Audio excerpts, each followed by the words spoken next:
Assalamualaikum warahmatullahi wabarakatuh. Selamat pagi semua buat rekan-rekan kita semua yang ada di channel ini. Terima kasih Om Rus, Om Johan ya telah datang ke sini untuk ngobrol-ngobrol tentang kayu manis.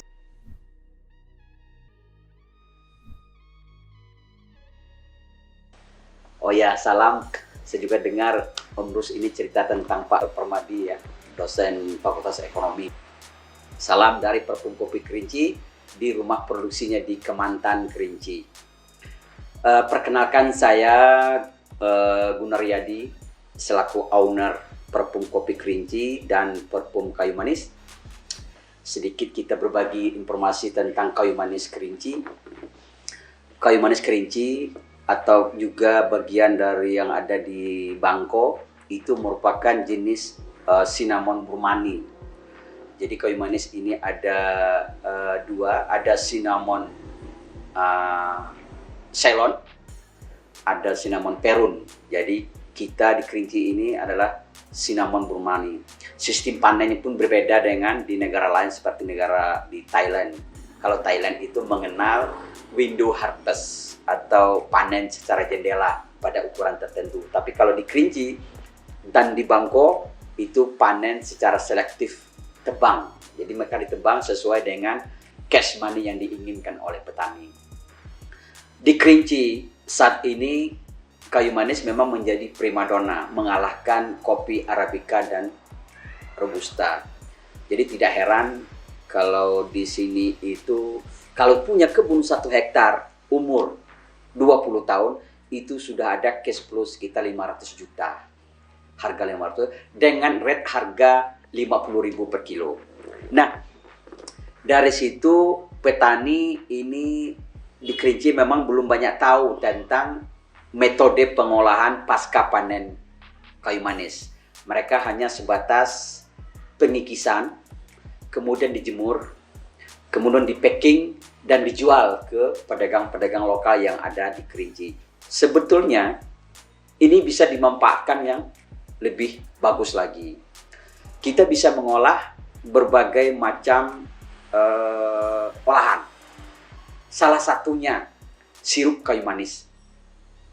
Kayu manis salah satu rempah yang bisa menghangatkan tubuh, bisa mencegah penyakit insomniatik perut, kemudian uritir yang menyangkut dengan asmer.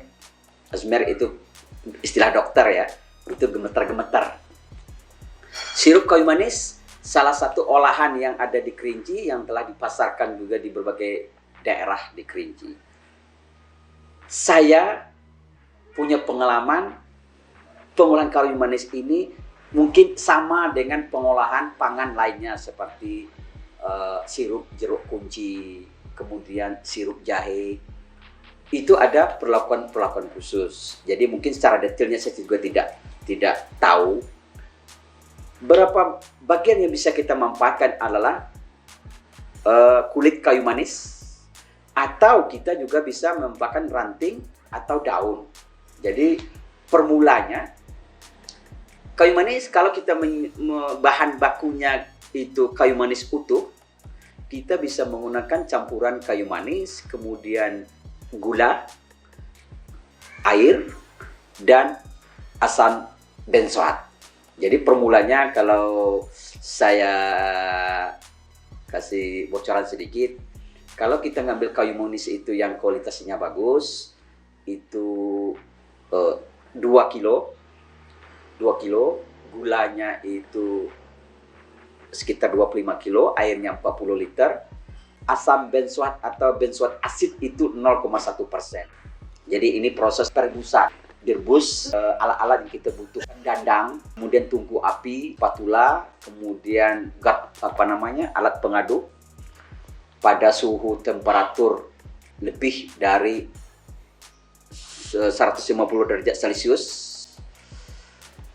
Dan kayu manis itu awalnya itu dipecah-pecah dulu, dihancurkan dulu agar kisi-kisi kayu manis itu terlepas, terbuka, dan bisa terlarut di dalam air. Nah, kita tambahkan asam benzoat, kemudian tambahkan gula, tambahkan air, seperti yang saya sampaikan tadi. Ini bisa kita rasakan, kira-kira permulaannya sudah cukup. Kenapa harus ditambah asam benzoat? Karena kalau untuk bisnis ini mesti ada ketahanan pangan, ketahanan pangan sehingga ini tidak menimbulkan basi. Karena sifat asam benzoat itu untuk memperpanjang usia dari pangan. Tetapi dalam kondisi yang terbatas cukup 0,1%. Itu kalau kita menggunakan kulit manis yang betul-betul utuh. Tapi kalau petani ini ingin membuat yang lebih baik, yang lebih sederhana, kita bisa memanfaatkan akar kayu manis. Akar ini umumnya lebih pedas daripada kulit batang. Jadi akar yang masih susah terunjuk itu bisa bermanfaat. Jika kalau itu mengganggu bekas tebangan kayu manis akar, kita bisa memanfaatkan ranting-ranting kecil. Ranting-ranting kecil yang sebesar telunjuk kita potong kira-kira 10 cm, kemudian kita geprek-geprek, tokok. Kemudian juga bisa kita tambah daun yang tua. Daun yang tua itu sebagai tambahan dari aromanya, karena di daun itu ada unsur aroma. Jadi petani-petani yang ada di desa bisa memanfaatkan ranting-ranting yang tidak terpakai, yang tidak bisa kita ambil kulitnya, kemudian daunnya bisa kita geprek, kita kumpulkan, bisa kita rebus bersama-sama formula tadi, bisa menjadikan sirup minuman. Dan ini bisa menjadi nilai tambah untuk petani yang ada jauh di sekitar desa kita, ya.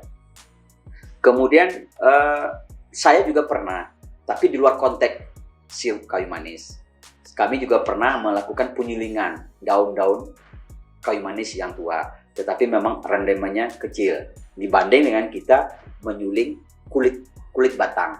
Tetapi paling tidak daun kulit manis yang terbuang, yang hanya ditinggalkan di kebun, itu bisa kita manfaat, kita suling menjadi minyak essential oil, cinnamon bark, cinnamon leaf, atau minyak esensial daripada daun.